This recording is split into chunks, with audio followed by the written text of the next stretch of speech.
BNP চেয়ারপারসনের উপদেষ্টা আব্দুস সালাম অভিযোগ করেছেন, সন্ত্রাসী কর্মকাণ্ডে জড়িত অপরাধীদের আইনের আওতায় না এনে বারবার বিএনপির উপর দোষ চাপাচ্ছে সরকার। আর চেয়ারপারসনের পররাষ্ট্র বিষয়ক উপদেষ্টা কমিটির বিশেষ সহকারী ইশরাক হোসেন দলীয় নেতাকর্মীদের আরও সংযত আচরণ করার পরামর্শ দিয়েছেন। রবিবার রাজধানীর পুরান ঢাকার উল্টিনগঞ্জ কাঠ ব্যবসায়ী সমিতির দোয়া মাহফিলে এসব কথা বলেন তারা। শহীদ রাষ্ট্রপতি জিয়াউর রহমান ও জুলাই ২৪-এর সকল শহীদদের আত্মার মাগফিরাত কামনায় এই অনুষ্ঠানের আয়োজন করা হয়।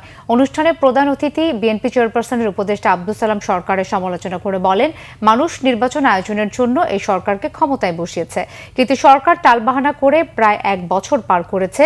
আর বিএনপি চেয়ারপারসনের পররাষ্ট্র বিষয়ক উপদেষ্টা কমিটির বিশেষ সহকারী ইশরাক হোসেন বলেছেন, পুরান ঢাকায় ব্যবসায়ীকে বর্বরোচিত হত্যাকাণ্ড একটি পরিকল্পিত ঘটনা। তিনি এই নৃশংস ঘটনার জন্য দায়ীদের খুঁজে কঠিন শাস্তির মুখোমুখি করতে অন্তর্বর্তী সরকারের প্রতি আহ্বান জানান।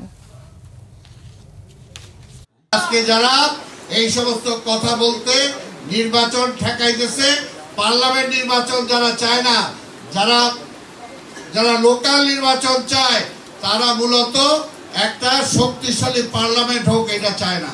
কারা চায় এটা? যারা নির্বাচন হলে এমপি হতে পারবে না, এমপি হতে পারবে না।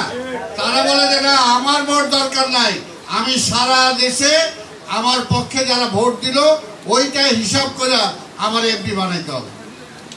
একটা মামার বাড়ির আবদার। আমাদের বিরুদ্ধে ষড়যন্ত্র চলছে, এটা আপনারা জানেন। নানা ধরনের প্রোপাগান্ডা, অপপ্রচার আমাদের দলের বিরুদ্ধে চালানো হচ্ছে। সেই জন্যে আমি বলবো যে আমাদের যারা দলীয় নেতাকর্মী রয়েছেন তাদেরকে আরও সংযত আচরণ করতে হবে, জনগণের সাথে মিশে তাদের বন্ধু হয়ে, তাদের বিপদে আপদে তাদের একজন সাহায্যের খুঁটি হয়ে দাঁড়িয়ে আমাদের আগামী দিনে রাজনীতি করতে হবে। কারণ যেটা আমাদের নেতা দেশনায়ক জনাব তারেক রহমান প্রতিনিয়তই আমাদেরকে বলে যাচ্ছেন, আগামী দিনের রাজনীতি কিন্তু সম্পূর্ণ ভিন্ন হবে। পুরনো দিনের স্টাইলের রাজনীতিতে কিন্তু আগামী দিনের রাজনীতি হবে না। আমাদেরকে নতুন যে ৩.৫ কোটি ভোটাররা যুক্ত হয়েছেন, নতুন ভোটাররা, তাদের মন জয় করতে হবে। তাদের জন্য আমরা কি করব সেই কথাগুলো আমাদেরকে তুলে ধরতে হবে।